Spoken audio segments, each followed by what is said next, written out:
Hey guys, it's CL, and welcome back to my YouTube channel.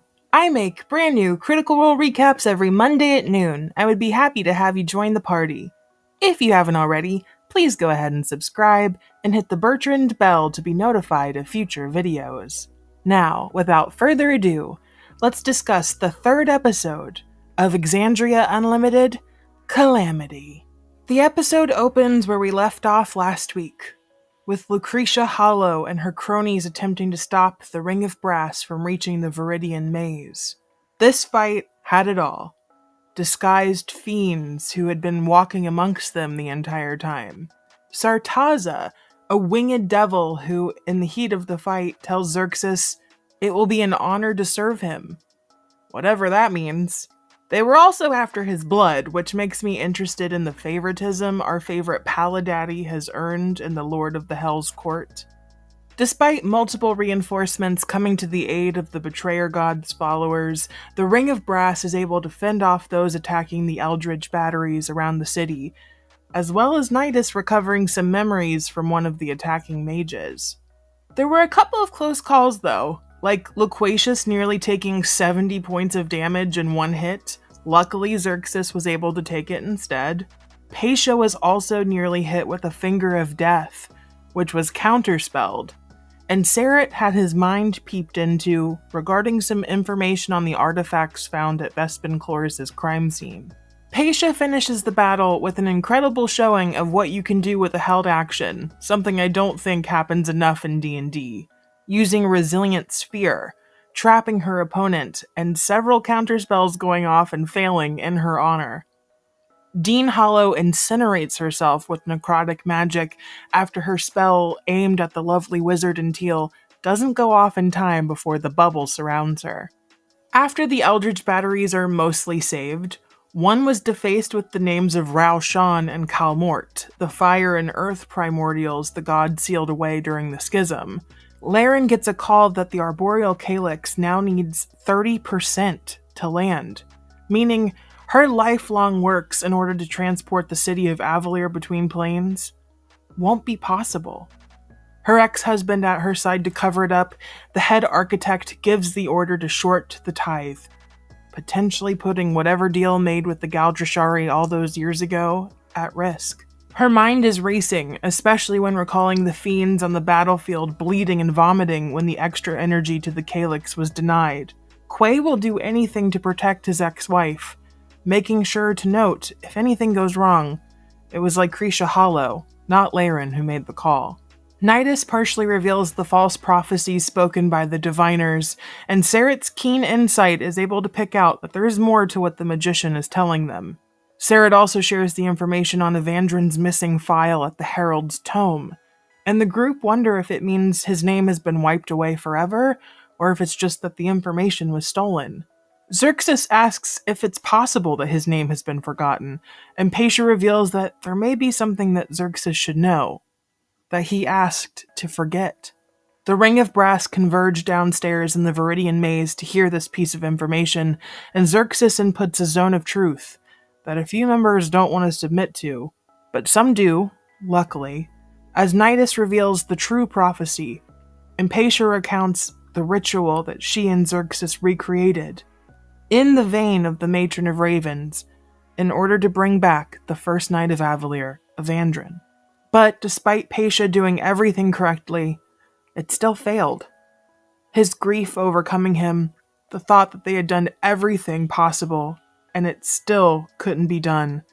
The paladin begged for the witch to remove his memory of his hurt, and she obliged.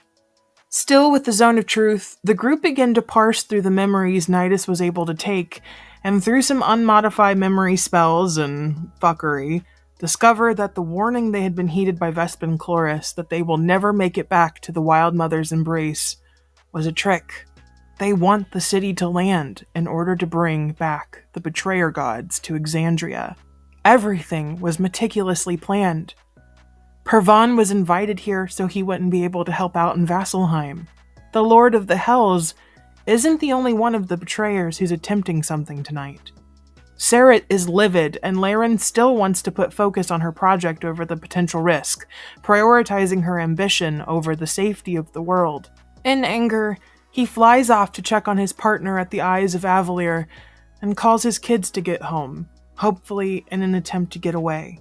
The call with his son was so heartbreaking, and luckily, after Seret finds his partner Orym on the ground dead, his hands hold 2 runes of recall, potions that should get both of his kids to safety. The rest of the group ponder if the ritual didn't work because of a different reason. Maybe it didn't actually fail. The candles in the room weren't sniffed. They were still, almost like the name had never existed. And Marisha guessed it. It didn't work because Evandrin wasn't dead. He was just somewhere else. Leyren's machine had worked before the toy she sent earlier that day. Her mind stuck on her project, they head down to the arboreal calyx and find the toy blinking in and out of existence. The Tree of Names had absorbed it and stopped it from getting to its destination. Nidus pleads for Leyren to stop, but she's ready with a blight spell, seeing the scared face of Evandrin in the tree's bark. Paisha touches the tree to gain its knowledge, while the remaining 4 members argue and try to stop each other. One of Leyren's underlings appears and attempts to cast a Disintegrate on Nidus, which is luckily countered. But while Paisha is learning all of the secrets the Tree of Names holds, Leyren is able to destroy it, the tree breaking in half in fire, and Vespin Chloris and the Lord of the Hells himself step through. What did you guys think of the episode? I loved all of the moments between Leyren and Loquacious, 2 people who still love each other dearly, but you watched it here. They're too blindsided by progress or being named in history that they don't really care what happens as long as their goals come to fruition. Do you think what Seret said is true? That they're all just selfish? So many of you guessed right in the comments of the last video that Leyren would be the one to cause the calamity. What do you guys think of Xerxes and all of his back and forth? It was so cool to watch that end fight, not knowing who was an ally, who was a foe, and the ultimate reveal that the Lord of the Hells had been lying to him. But potentially he's earned his respect. It's so interesting. Also, is his Holy Avenger the same one that Lady Kima will come to use in the first campaign? I also love that the Gal Grishari eventually become the Ashari people. What did you think of the reveals during Paisha's vision? That the Tree of Names was actually a pen, not a weapon or a wall, casting a spell on the surface of the world in order to protect them from what was out there. Did the Druids withholding the information of what the Tree of Names did and what was sealed inside the mountains that Avalier topped help cause the calamity to come? These episodes are so thick with lore and drama. I really do believe this is the best miniseries the folks over at Critical Role have ever done.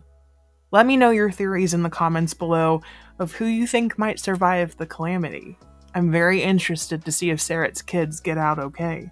If you haven't already, please go ahead and subscribe and like the video. Check out my recaps of Campaign 3 every Monday, or my album Scorpio, available on any streaming platform. Thank you so much for watching. Stay safe out there. Good day, my friends.